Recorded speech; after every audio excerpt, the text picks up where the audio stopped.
and then we go straight right into what makes you tick, and then like free flow.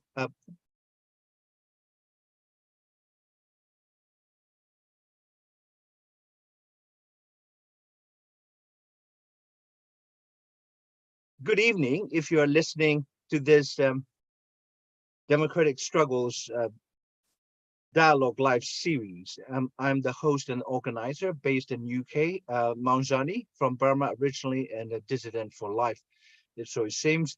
I have a very distinct honor and pleasure to host somebody I've admired for years, David Eubank, founder and leader of the Free Burma Rangers. It's a humanitarian service movement, not just an NGO, a movement of multi-ethnic people, originated out of his concerns for the oppressed minority communities in my native country of Burma. It was founded in 1997. I have known David's work all these years, over almost 25 years. We have mutual friends and never had a conversation about this. And so it's really an extreme pleasure.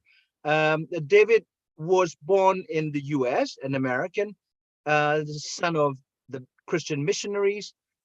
David grew up in Thailand before he went back to Texas and did his undergraduate studies at Texas A&M University, a very well-known, reputable institution. And then he joined the US Army Special Forces and commissioned in the US Special Forces, and I think the Green Beret is the term. And then he left the service and devoted his life, and not just him, his entire family of 4 children who grew up in and out of the war zones of Burma. And in some of the war zones I have spent time, but not as extensively, nowhere near extensively as David has. And so without further ado, David, tell us about, why you're doing what you're doing. Thank you. I'm doing what I'm doing out of love. And the first thing I want to say, Zani, is to see you like this. I've always admired you and your stand for freedom. And it's cost you a lot. But, the things of this life, although they're precious, they're temporary. We can't hold on to them. And you have not held on to them. You've given everything. And I believe you are in this struggle because of love. And love is eternal. I remember once I was in Burma on a 3-month stint, one mission, but I had to come out and go somewhere else. I didn't want to leave these people. It was Karen State.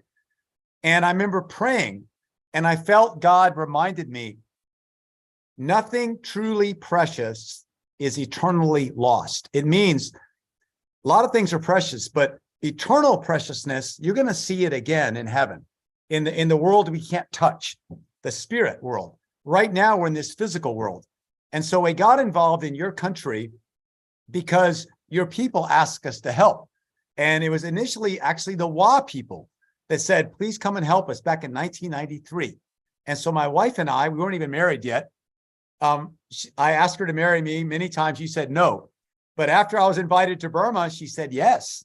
And we prayed and we felt the God, that's the invisible God, I can't prove he's real, I just feel the love, said go. And so we started in Burma in 93. No Free Burma Ranger name. That was just going to respond to help. And we made multiple trips, mostly to the Wa, but also to the Karen. And in 1996, I had the opportunity to meet Aung San Suu Kyi in her house while she's under house arrest, but she could have visitors. I was one of many. And she asked for prayer for people in Burma, and she asked for unity work. And so I remember telling her, we're this small. I don't work for the US government. I have no power. We're not much of anything, but we do care.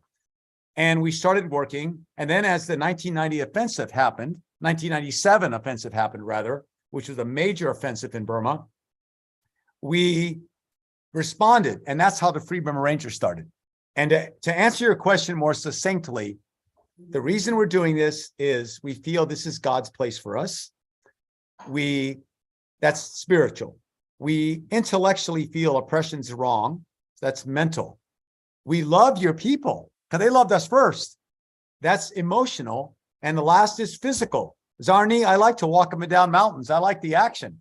But I hope it stays in that order. Spiritual first, intellectual and emotional second, and physical last. Sometimes I get it mixed up.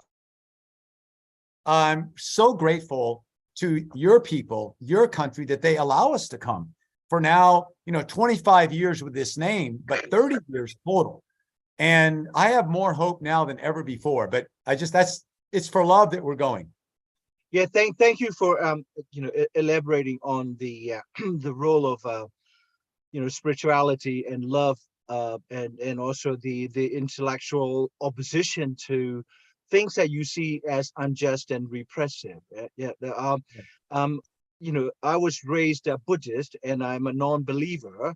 I have no problem with people invoking God or spirituality. I think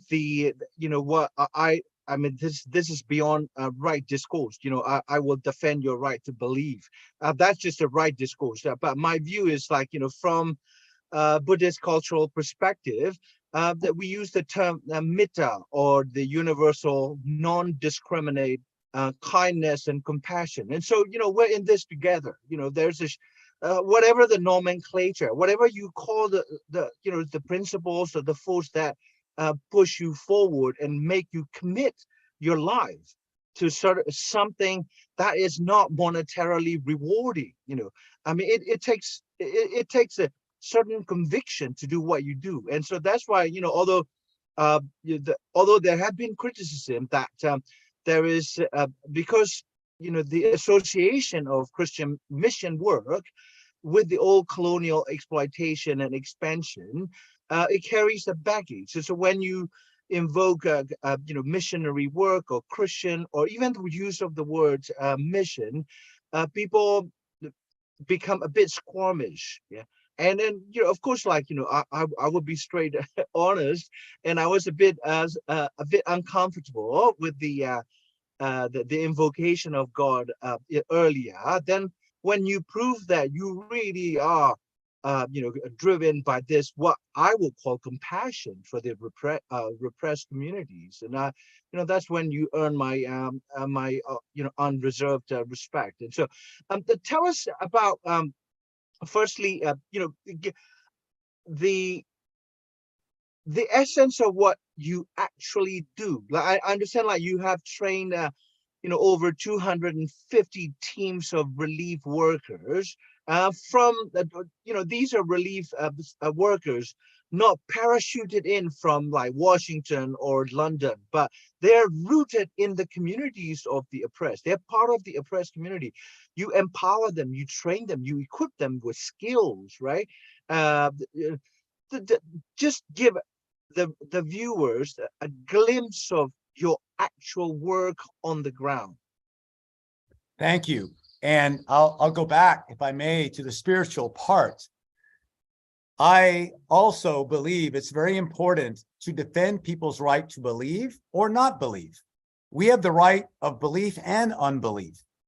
If God evidently allows us to believe or not believe, what is a human to do to force others? And so in the Free Burma Rangers, we have Buddhists, we have agnostics, we have atheists. My life was saved twice in the Battle of Mosul in Iraq by an atheist. That's love.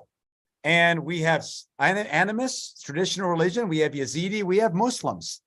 And we say everybody's welcome on our team if we agree in love. This is one thing we must agree is love. And you can use different words for it, but love. And we tell our teams, you can join us, whether you're a man or woman, any faith. And there's 3 requirements. 1, you do this for love. You're not getting paid. You're a volunteer. You're doing it for love. Number 2, you can't run away if the people can't run. You must stand with them, with or without a weapon. If you have a weapon, that's up to you. You can have a weapon. We're not pacifists. Even though our job is not military, you can have a weapon if you want, but you can't leave these people. And if you don't have a weapon, you still have to stay with them. Fortunately, most people run away, so we can run away with them. But do this for love. Can't run if people can't run. The last one is literacy.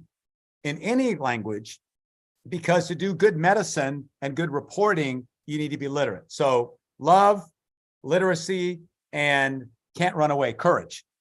And I always tell our teams, when you run out of courage and you're scared, which we often are, ask God for love, because love will enable you to do things for others. You'll stop thinking about yourself. And you won't feel brave, but you'll end up doing the thing. And what we do is help people and get the news out. Help people get the news out. That's the main thing. And the way we help people is go into their communities. You know, all of our Rangers are, as you said, they're ethnics from their own communities. Come to a central training facility in Burma, get trained, and go back to their communities. And the kind of help we give is, number one, medical care, food, tarps and blankets if they need them, love, and then getting the news out is telling their story. And we want to tell their story, first of all, for their own sake, to acknowledge what's happened, to support their dignity, to acknowledge the evil things that happened against them are wrong, and we're standing up and putting a light on. So it's for the victims. Second is for the perpetrators.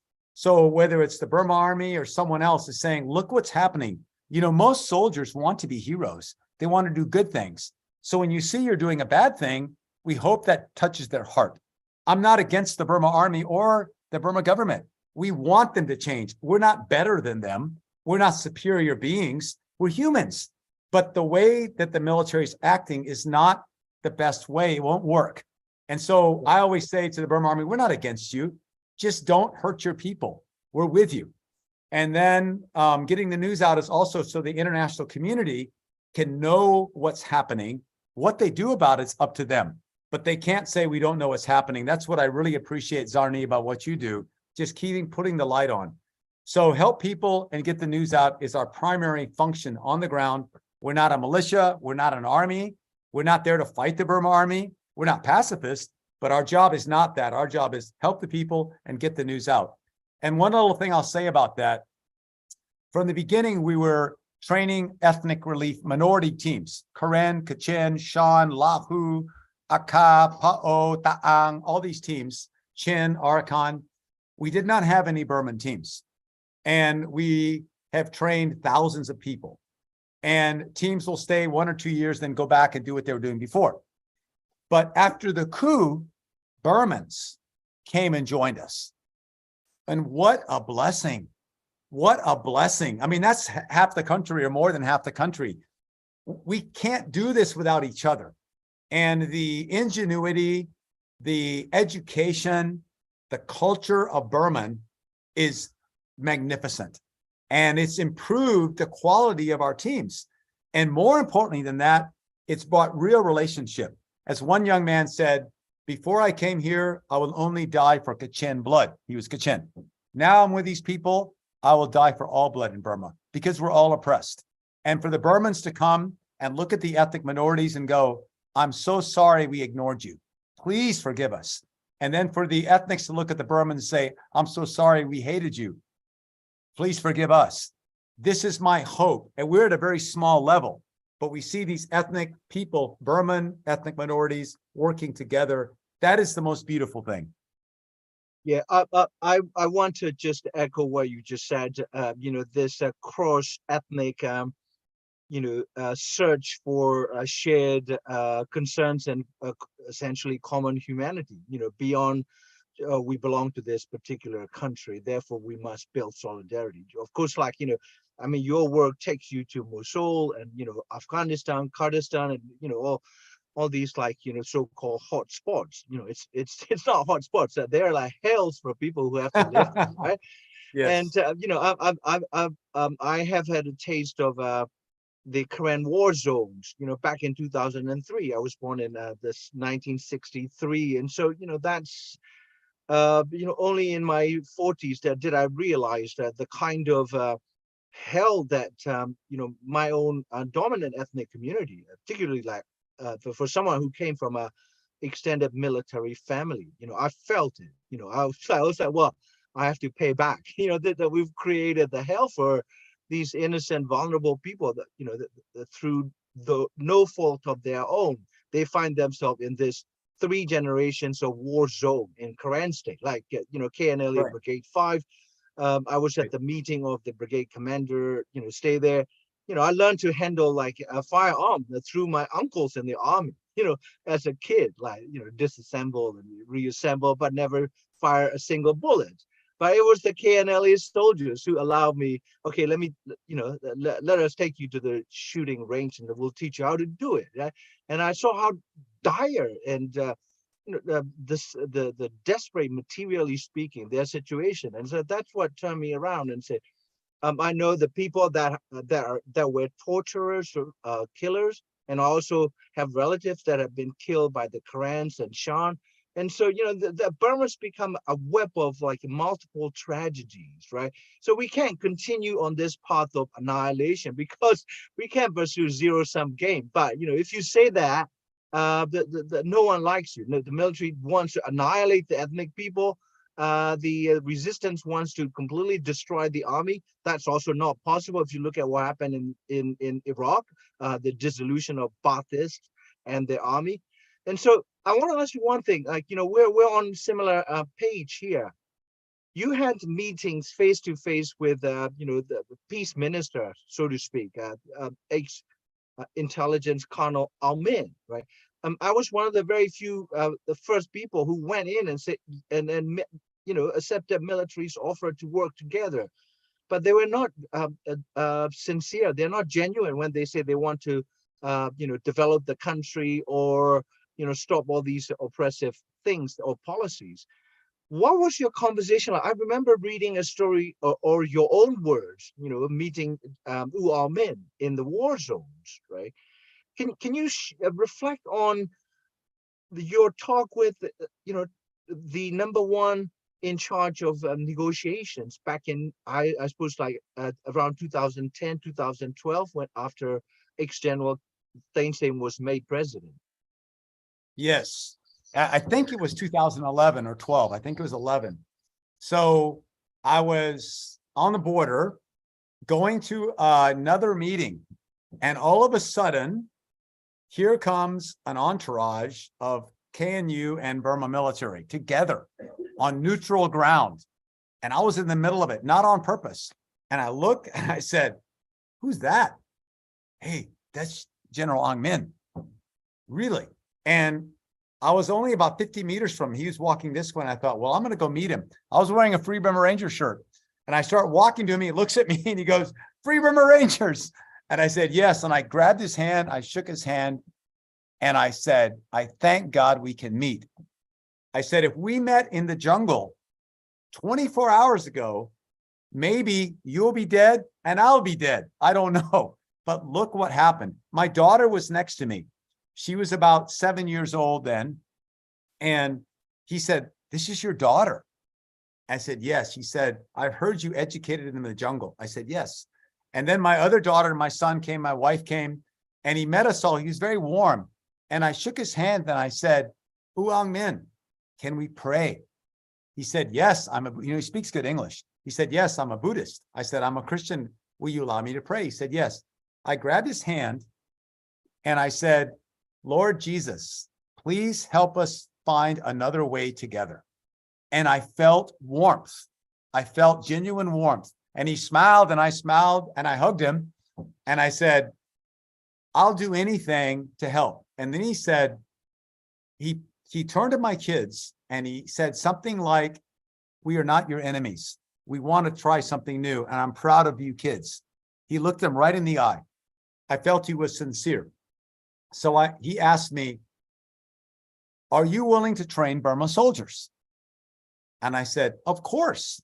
I mean, we're not going to train them to be a military, but we'll train them to do humanitarian work. And so when they're not doing army things, they can make friends with the population and help people. I'm happy to do that. But if you attack the ethnic people, I'm going to be standing with them. Not because they're better than you. They're not better than you. I mean, we're all the same. The line of good and evil is not between ethnicities and nations and states. It's, as Alexander Solzhenitsyn said, it's in our heart. So I'll stand with the ethnics, not because they're right or wrong, but if you attack them, we have to stand with them. And he said, okay. I will work out a way for you to come to Burma and see if we can develop a relationship with the Burma army. I said, fine, I'll do it as long as you let me work with the ethnic people at the same time. He said, I think we can find a way. So this was a buildup towards the ceasefires that happened. But not long after that, he was moved out, as far as I can tell, from any authoritative position. And maybe I'm wrong, maybe I'm naive. Zarni, I actually love this guy. I don't know if he's wrong or right. I don't know enough, but if he's watching this, I like him. And I thought, with this man, you can talk. And so I believe there's other Burma generals like him. I believe there's other people that do want change. They're just not in power right now.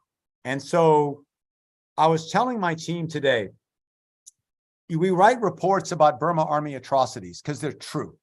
But we always need to remember, we need to let the Burma army know, we don't think we're better than you. We don't think the ethnics are perfect, because they're not, and I'm not. We just need a change. And we pray that you would stop these activities. And we're going to keep putting a light on them, not because we're innocent, because they're wrong. But we're not against you. Of course, we're going to stand with the oppressed, but we're not, it's not black and white. And as you said, we all need each other. And so that's my message also. If anyone from the Burma military is watching this, we don't think we're special or good or perfect at all. We're mixed up ourselves, but we want justice. We want freedom. We want reconciliation. We want freedom, as you said in the beginning, to believe or not believe in what you want. Yeah, I think, that you're spot on, finding, good people within bad system who want to correct the bad system, right?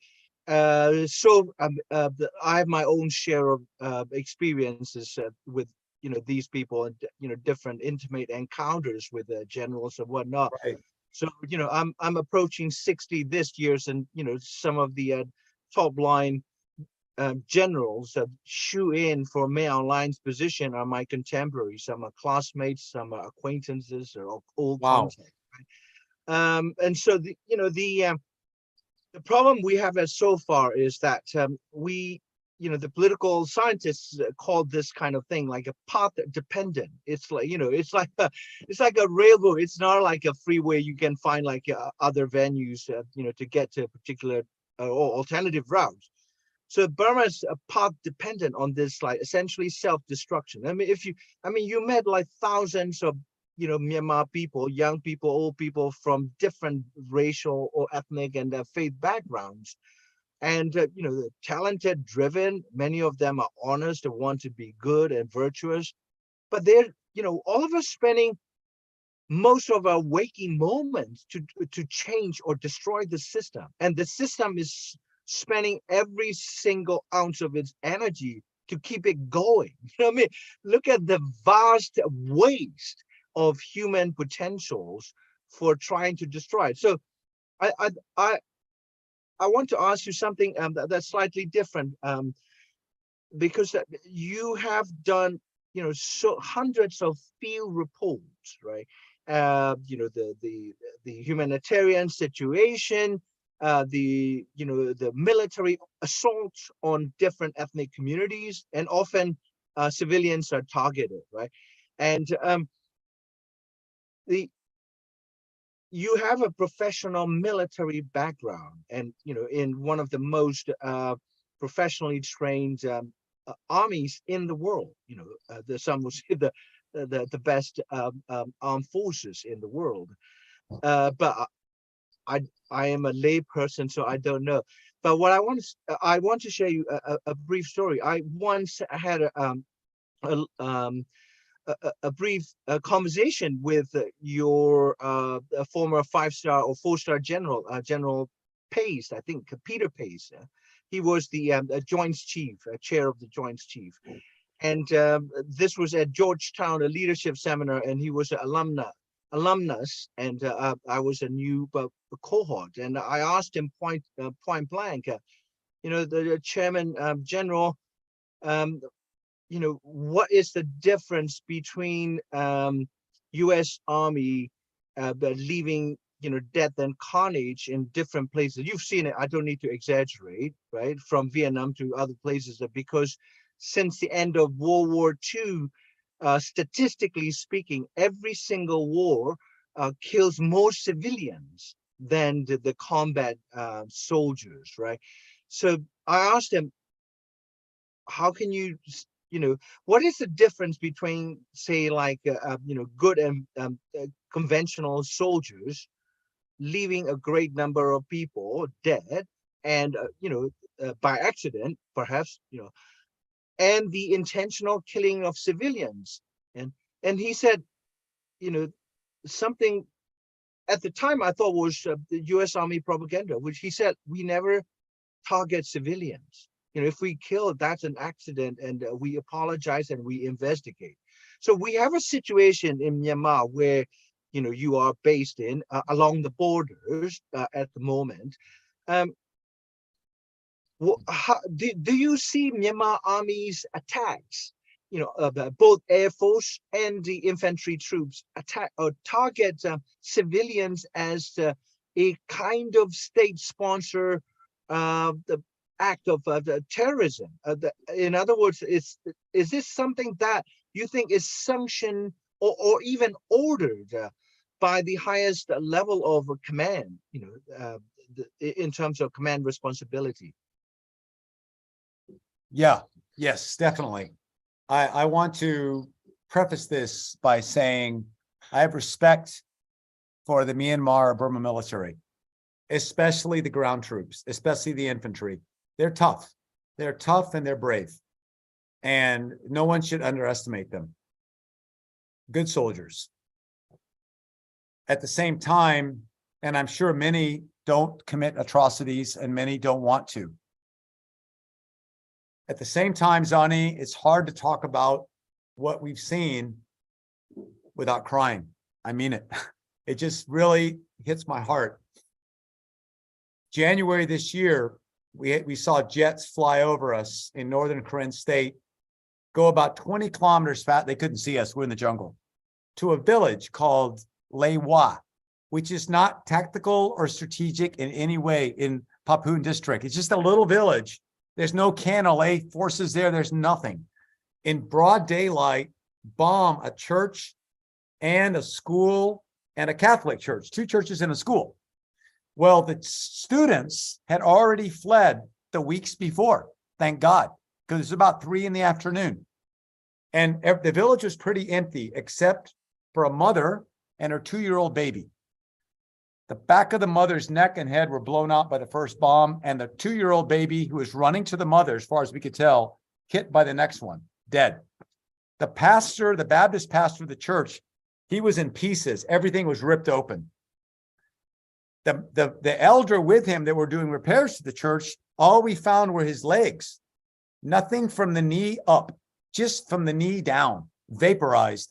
And then the Catholic lay leader, who had just run over, all shrapnel on his back, he's dead. So 5 people dead, 3 ladies wounded, only because the village had already fled, because they knew the Burma military was targeting civilians. Now these bombs, 6 bombs hit within 50 meters of these churches. 4 bombs hit within 15 meters. I mean, that's dead on. From January through February this year alone, bombings of churches, chapels, and schools average 1 a week in Karen State and Karenni State together. So that's a very specific targeting of civilian structures. They're not just civilian structures, they're places of worship, which is very odd to me. Fortunately, mostly they're empty. People have run away. But and the accuracy, when the coup started and the airstrikes started to happen in intensity, the Burma Air Force was inaccurate. They were within 1,000 meters off sometimes. Now they're 20 meters, 10 meters off target. They're dead on. They've gotten better and better. But they're mostly killing civilians, and the targets are obviously civilian targets. So that has to come from an order. You don't just randomly do that. And I've seen this all over Karen and Karenni State. Again, average of 1 a week.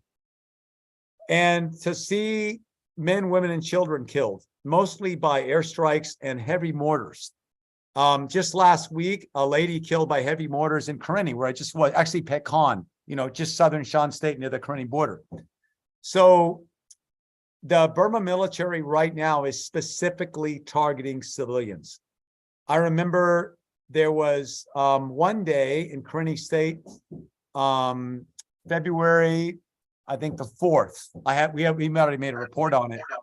6 sorties of jets went into a 5,000 person IDP camp and left it. Now, when the first jet came, everybody ran and nobody died, but the whole place is wiped out. And just 10 days ago in northern Karen State, I saw their aftermath. The Burma Army bombed a school, which everyone had run from. 500 students were already in hiding. And the bombs hit the school and destroyed part of the school. The plane came around, and there's 6 homes near the school that belong to villagers. When that first bomb happened, they survived it and they ran. The next bombs flattened their houses. They'd be dead. There is no military target. And drones and airplanes had flown over that for a week looking. They knew exactly what they were doing. So what I feel is that the Burma military is coming with a speed and a force and a viciousness I've never seen. And I think it's kind of what you alluded to. They're desperate. They are desperate. And they're going to kill anything in their way. And so there's no going back. But when you talk to the villagers, they're not going to give up either. We don't want this Burma to be what it was. We will not give up. And to me, the most hopeful thing about that is the Burman people themselves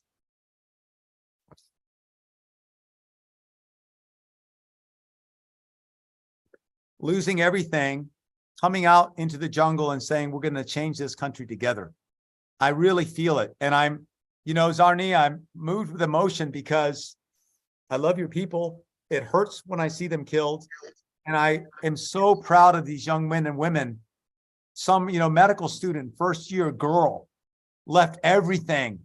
One guy, he was a 200-pound, 100-kilo fat gamer. He said, I was just a loser gamer. But when the coup happened, I said no. And I walked out to peacefully protest. I'd never done an active thing in my life with my friend, and they shot my friend. That's it. I don't accept it.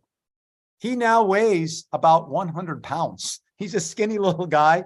He's not a fighter. He's a thinker, but he's in it. And so it sometimes makes me want to cry to see the bravery of these men and women. At the same time, I do cry when I see them get killed. And of course, I believe, though, as expensive as this battle is, your country is changing. It's brutal, but it's not, will Burma change? It is already the working out of how are we going to rebuild and change this country. I really believe, and I believe you're going to win. Right. I think what we are dealing with is one of the most vicious and not simply power driven, but ideologically driven, I should say like a fascist-like institution, because the Burma Army propaganda was extremely strong until recently, and the coup and the extreme brutality with which Hlaing ordered the troops to respond to peaceful protest across the nation virtually turned some of the rank and file soldiers against the army, and many of them are trapped because that's the only livelihood they know how to maintain, and also they have families, so they can. So right. Many of them, young ones, are brave enough to leave the family and run and defect to the democratic resistance side. But many more, their hearts are no longer in the defense of their own mother institution. They want to support. So the popular slang for the pro democratic soldiers is what you call it, watermelon, green outside and red inside. Red mean like democratic resistance, revolution, right? And so that but of course, like you have been in and out of these war zones for over 20 years, and I saw.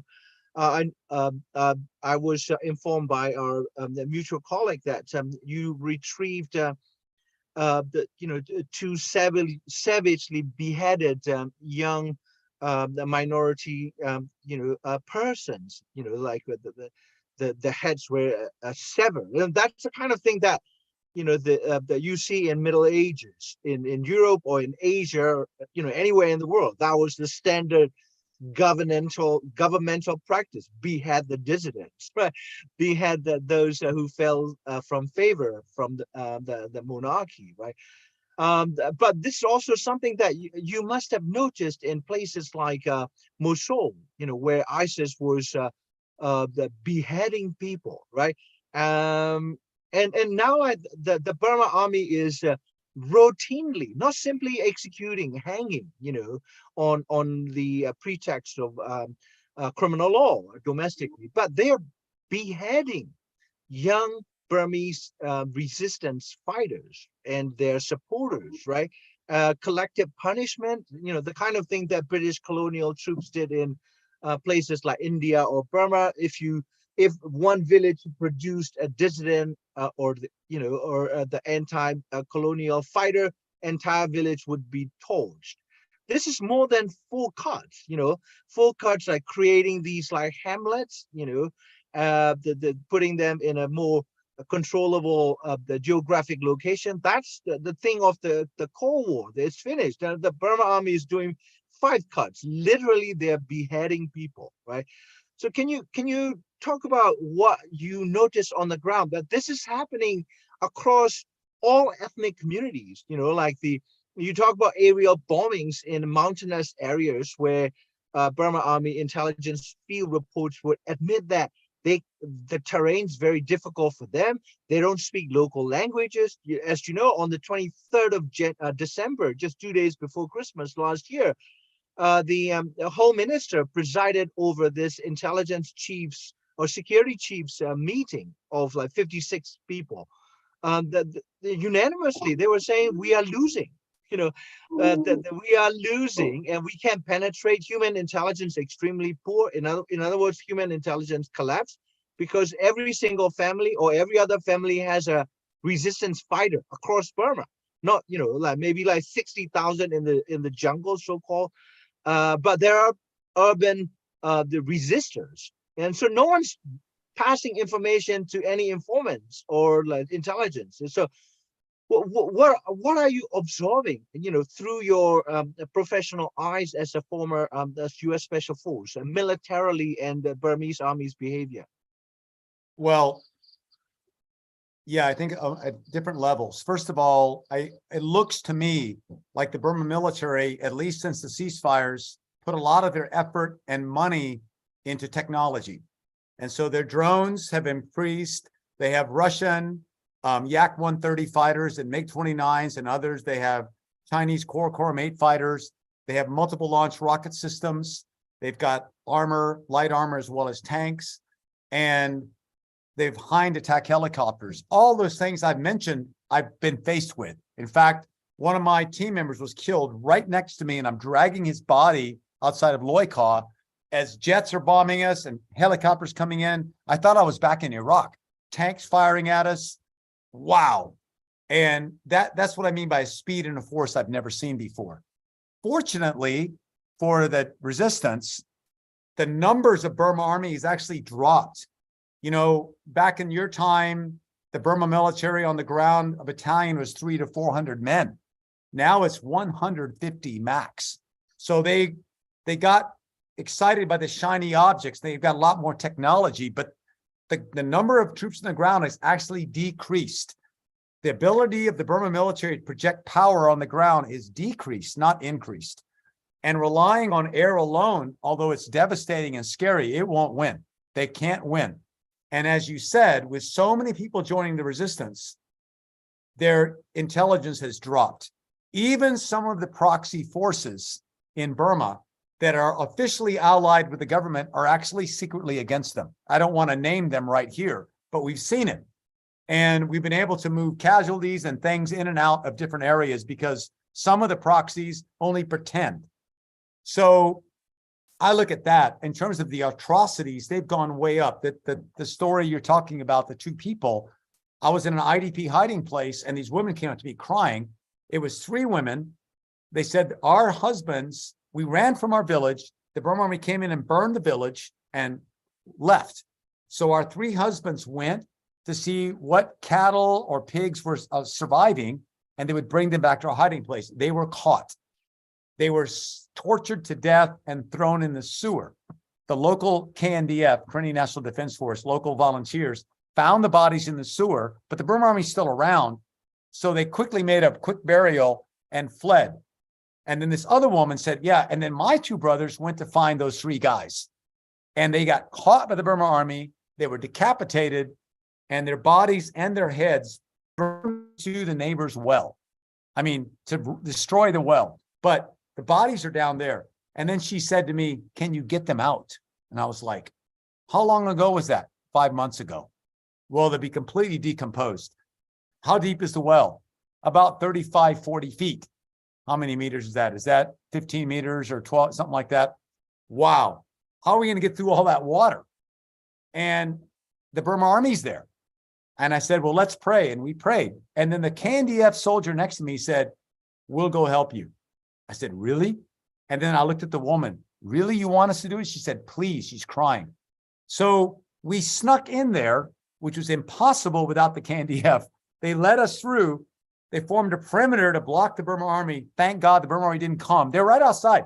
They were just a few hundred meters away patrolling, but they couldn't see us. We pumped the water out of the well. I went down lowered by a rope with a white rice sack. And it was a soup of deadness down there. When I found the two skulls, I put them in the bag and I yelled up to the sister. I said, I have the skulls, the rest of the body's in small pieces. Are the skulls enough? And she said, it's enough. So they pulled me back up. I showed it to her and she started crying. And she said to her brothers, I'm sorry, I can't give you a better burial, but this is what I can do. And she turned to all of us and said, thank you for honoring my family. I can be at rest now.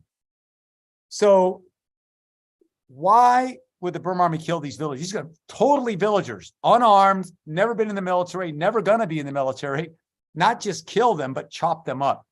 And I see that everywhere. I remember one of the KNDF soldiers who wasn't a villager, he's a soldier now, with a shotgun, homemade single-shot shotgun, captured by the Burma Army, tortured to death, and then they got his cell phone and they called his parents so they could listen to their son screaming. Who does that? You know, it's one thing to shoot somebody, but you want to call their parents and mock them? I mean, that is a turn of evil that's diabolical. It's not anecdotal. It's not one time. It's over and over, as you've seen, all across Burma. One of my team just came back from Chen State. He said this village of 10,000 people is leveled, not one house standing. That's your own people. Why would you level every house? And so I think it's a viciousness at a scale I haven't seen before. Right. Yeah. You know, as you know, like last week, the Han Yongwei's Euro-Burma office issued this 44-page report, you know, analyzing airstrikes and also coordinated ground and air assault on both civilian and military targets. And, you know, the KNU or the KNLA, the Kachin Independence Army, Chin National Front, and also the Karenni and Kayan human rights organizations, you know, apparently provided, you know, the raw data, and the report analyzed, you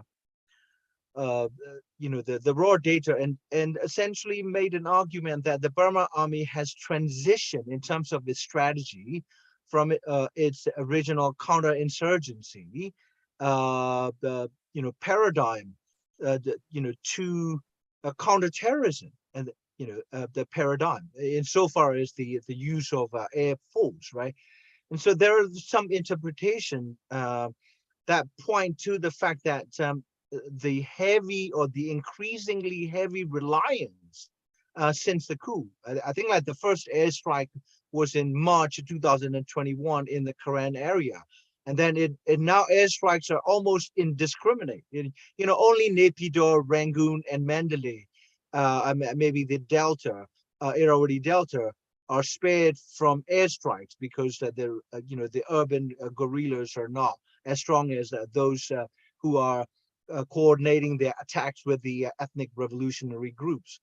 And so the only problem that I see is that, Burmese military strategists and planners, they portrayed every single pro-human rights, anti-coup Myanmar citizen, whether they are Buddhist or Muslim, it doesn't matter, or monks or pastor, right, or PDF or normal the citizens, right? Everyone who opposes a coup is now portrayed as terrorists, yeah. And if you look at that 45-page leaked report from the Home Affairs, dated 23rd December, these are minutes. They recorded over 11,000 incidents of terrorism. So we must, Burma today must be the place with the highest level of terrorist attack insofar as the Myanmar army's narrative. And so, but you also have experience in places like Syria, right? And where Russian jets were launching airstrikes against, the anti-Assad democracy forces, right? I mean, I know that the situation there is far more complex than I can, possibly understand.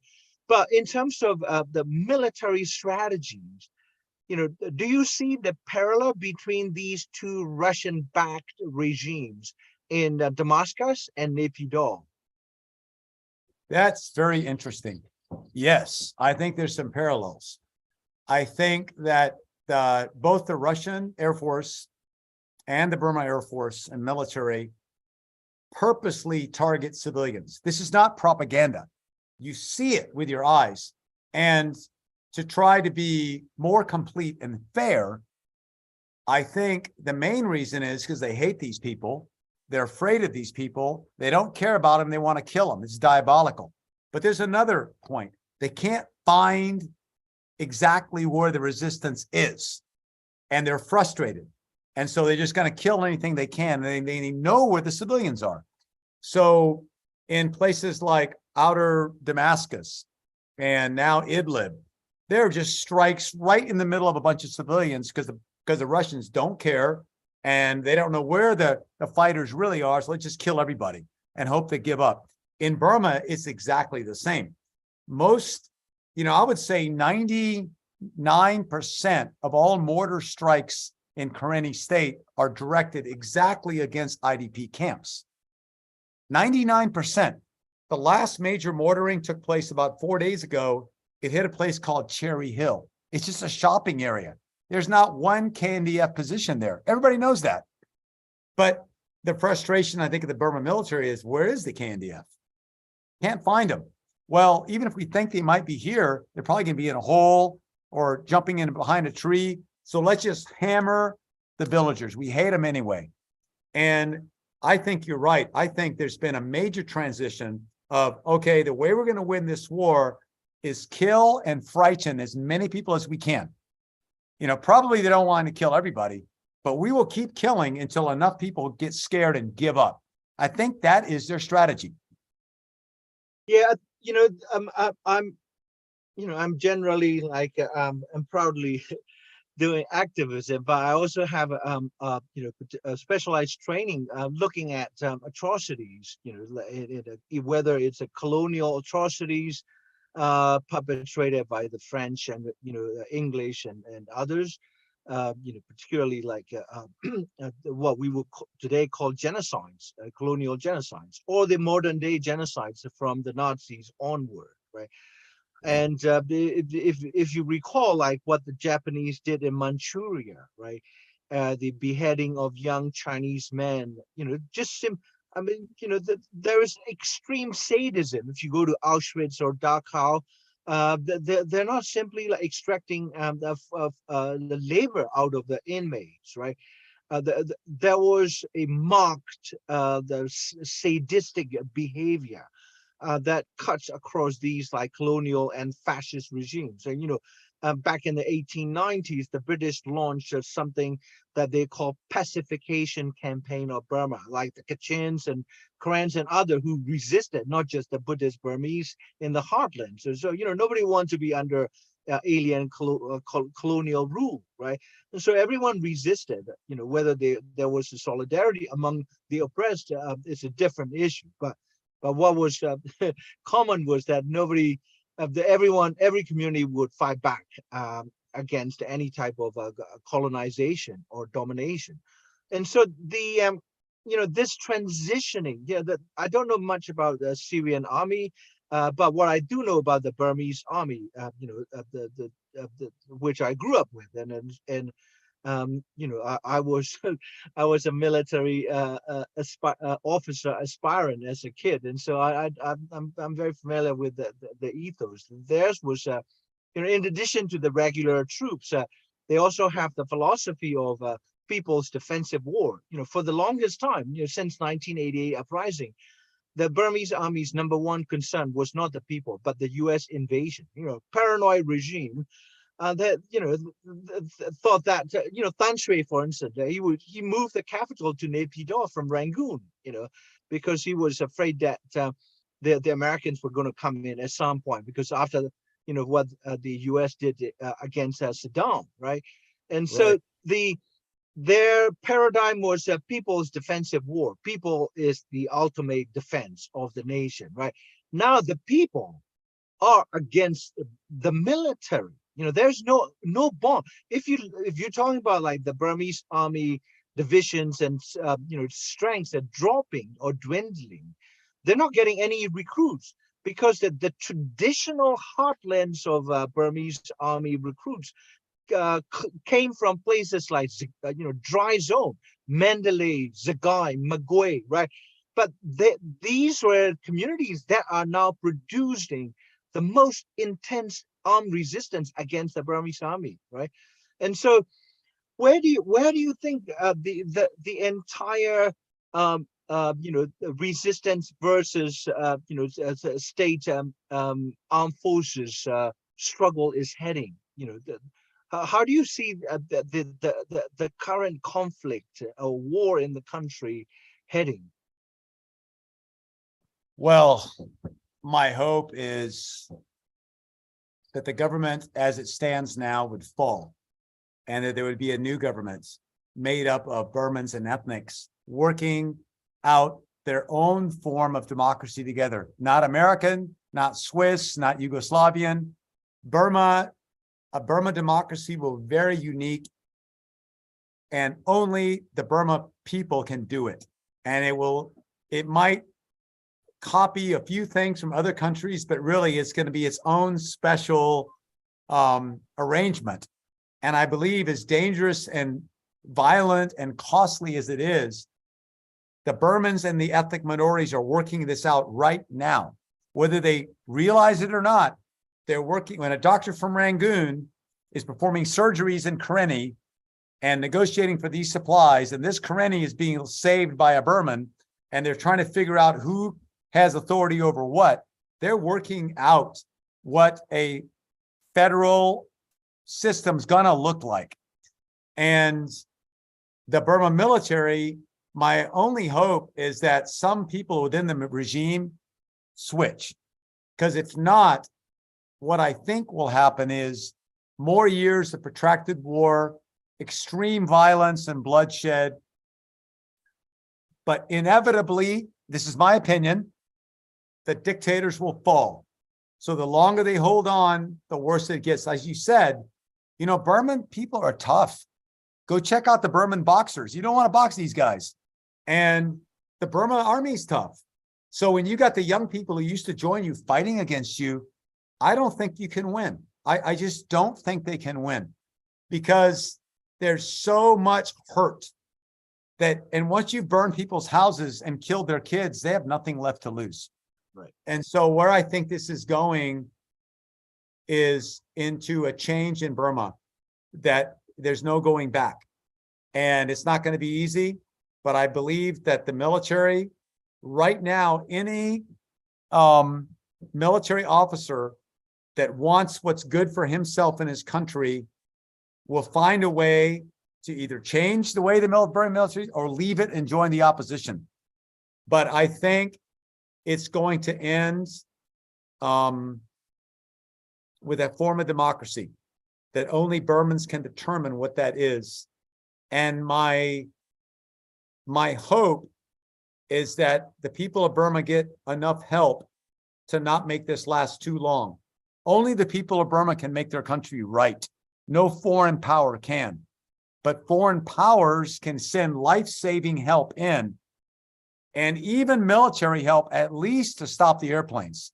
Whatever it is, whether you stop the fuel, indirectly by stopping the fuel, or directly by providing the weapon systems to knock airplanes down, whatever, even if that's all you did, that would stop a lot of slaughter again.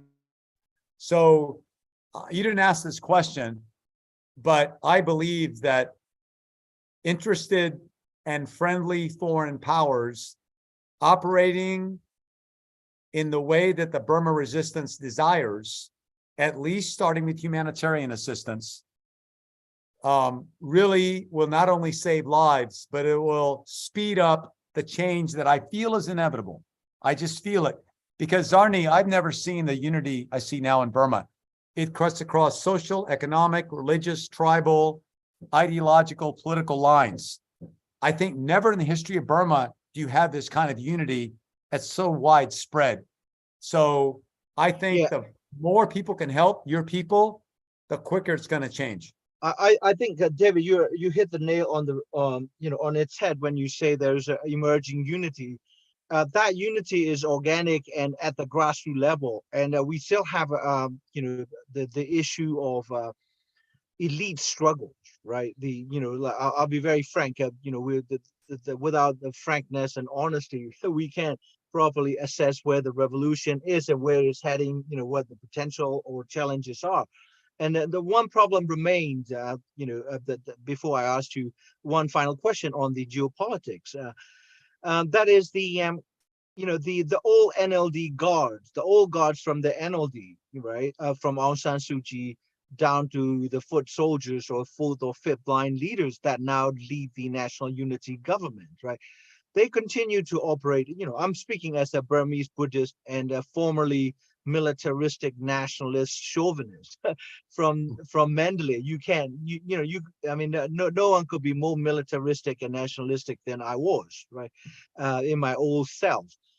So I know what I'm talking about. The NUG leadership seems to be operating with the two deeply disturbing strategies. One is the ethnic tokenism, right? They would have a sprinkle of rather pliant and pliable ethnic minority representatives and hold them up and say, we've got ethnic people behind or with us together, right? We forged this national unity government. And that's one, the manipulation of identities, like the optics rather than the essence of unity, right? The second point is that the NLD has always operated on this, the rather insufficient source of legitimacy, which is majoritarian Burmese democracy, right? I mean, we are the majority, 65, 70% majority. And, if mathematically no one can beat us in polling booths, right? So, that's not enough. That's good enough for, that is not good enough for a state with multiple ethnic nations with linguistic traditions and, differ each other. And so the NUG's reliance on majoritarian form of legitimacy is what causes so much distrust within the minority communities. I work with many minority ethnic leaders, and I know for a fact they are extremely unhappy with the way NUG is running the show and presenting itself as a unity government, while they have so far failed to bring ethnic brothers or sisters as equals, right? So yes, you're absolutely right. That there is an organic unity groundswell on the ground, but at the same time, the NUG is still incapable of providing this, revolutionary leadership, because the revolutions don't base their legitimacy on on the military-controlled elections, even if we won in landslide, right? Revolutions are based on people's love and rage and the new vision, right? So that we've got this disjointed leadership at the elite level, right? So then, like, I want to pick up on the, your offering of your strategic advice. Like the U.S. Congress has this like Burma Act, as part of the National Defense Authorization Act. Biden signed back in December or November, and it is very much humanitarian aid heavy, and it specifies that the aid has to be non-lethal, and then you talk about providing some kind of weapon systems.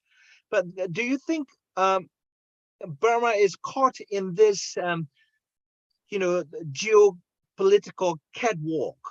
The Americans want to support it, but they also want to make sure that their support doesn't invite China to beef up its support for the Burmese military.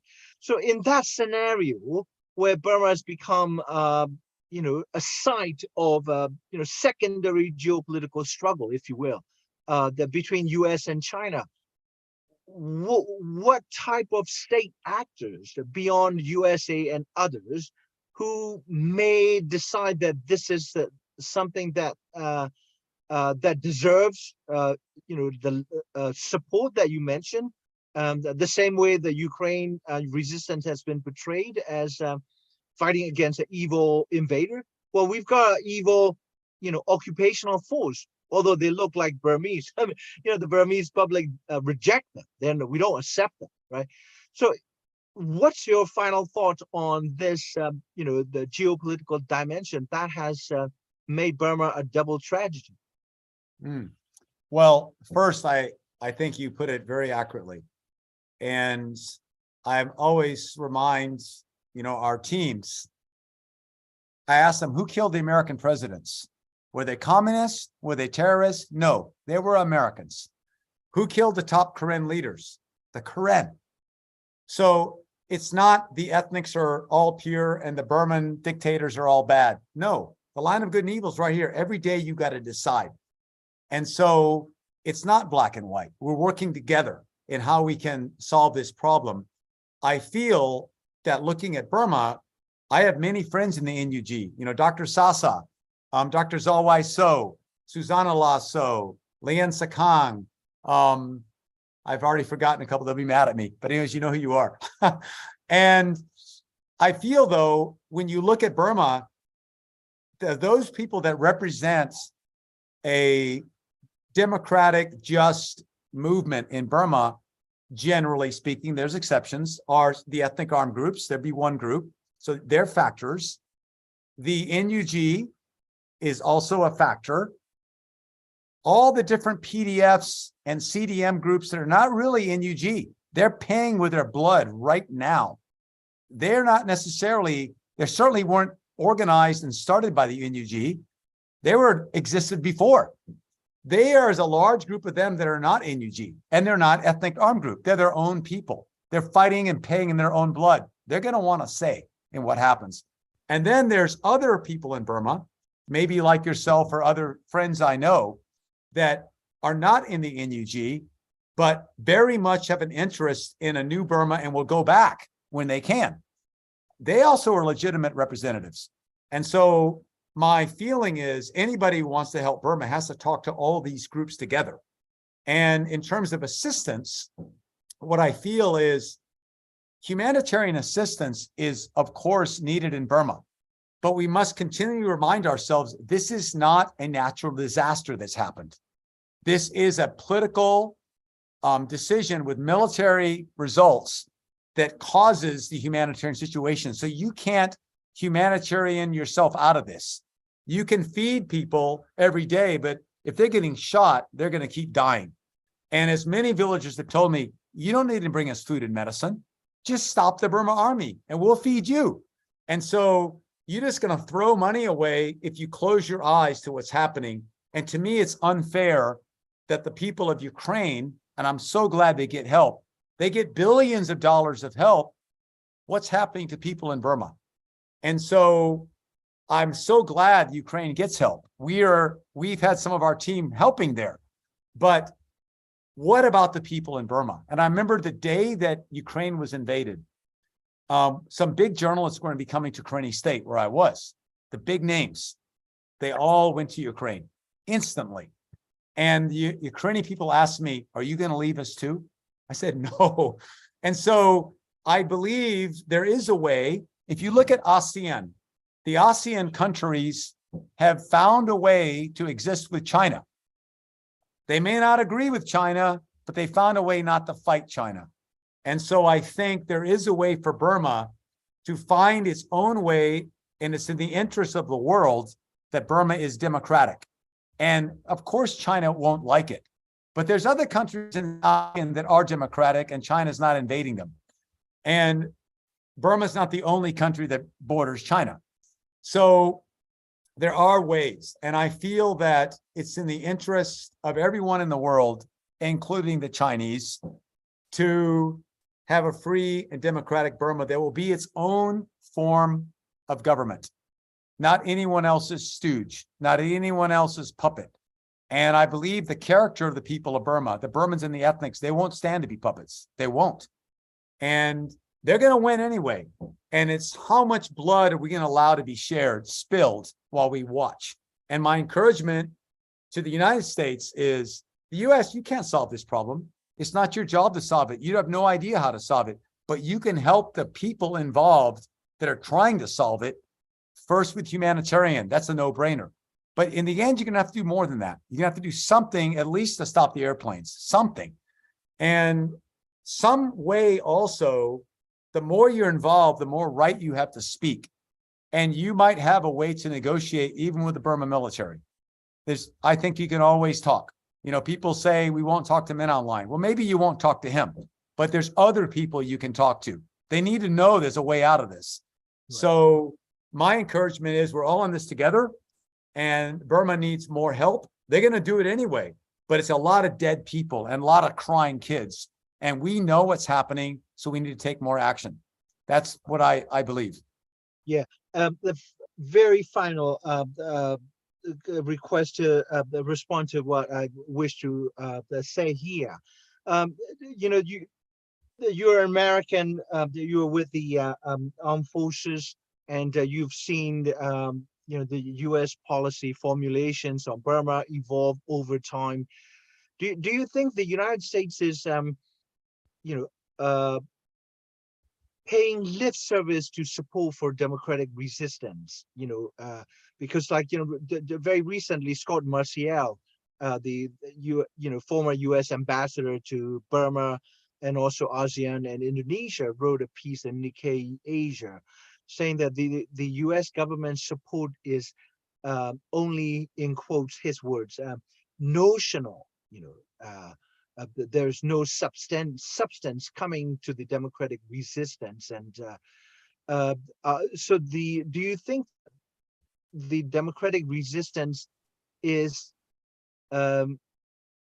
losing out in the policies arena, where, you know, China fears that NUG has become a, you know, a future proxy, or will become a future proxy if the democratic resistance defeats the military in Naypyidaw?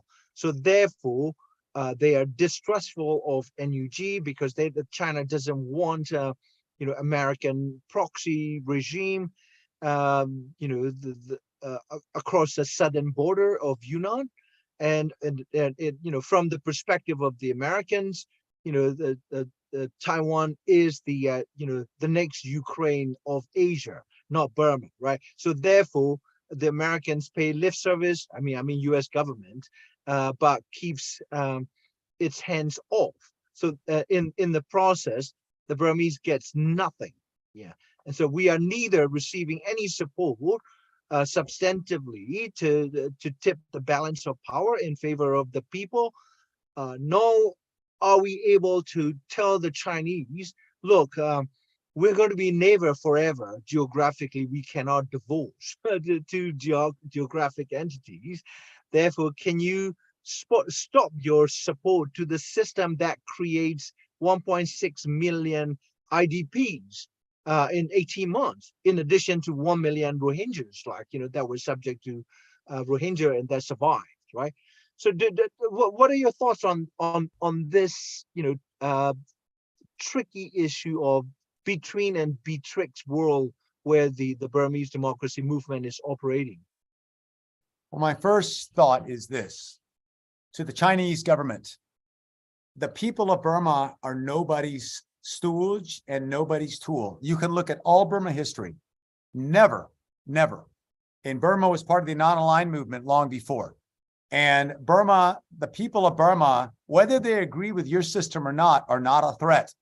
They want their own country with their own borders, and they're very practical in terms of trade and security arrangements with China. And so I believe that it's not a threat to China. And I would encourage the people of China to see and look at the history of Burma character. So it's not a threat. It's not going to be a proxy of anyone. To the countries around Burma, a free and democratic Burma, first of all, is good for the economy of all the surrounding countries. And it reduces the flight of refugees, increases the profitability of sharing resources in a sustainable way, is better for the environment.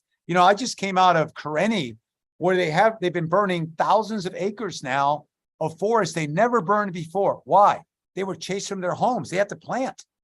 And that's going on all over Burma. The deforestation right now is not as much people cutting timber. It's people, I think it's almost 2 million displaced now since the coup. They got to eat. No one's feeding them. They're going to cut down a tree. What do you're not going to look at your crying baby and say, the tree or the baby?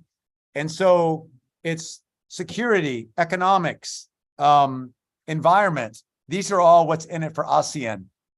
And then for the United States, a free and democratic Burma is of huge strategic significance to America. Even if they're not an ally of America, being democratic and free right under China is good for all of us. And I think it's hugely in America's interest, especially when you look at the threat of Taiwan, to support this democratic initiative. And I believe that since it is not a natural disaster, but a political and military one, a political and military response is required, logically, economically, and morally. And I think finally, it's the moral that's the strongest. What would you do if that was your kid there? What would you do? You can't save every kid in the world, but these countries around Burma and the United States, we have the ability to save many kids. And you would not let your daughter get bombed and let your other daughter get raped and this just go on and on and on. You would do something. So my appeal is, for all these reasons, United States and other countries should, one, provide immediate humanitarian help so that you don't have to cut a tree. You're going to get all the rice you ever needed. If the Burma army burns 100 sacks of rice, we're going to give you 1,000. We're going to outlast these guys. We're just going to make it impossible to beat you.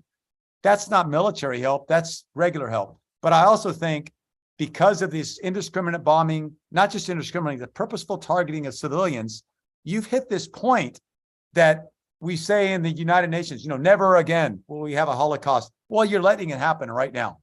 And so you really passed humanitarian help. You've got to do that. And you've got to at least stop at the first step. You got to stop the air some way or the other.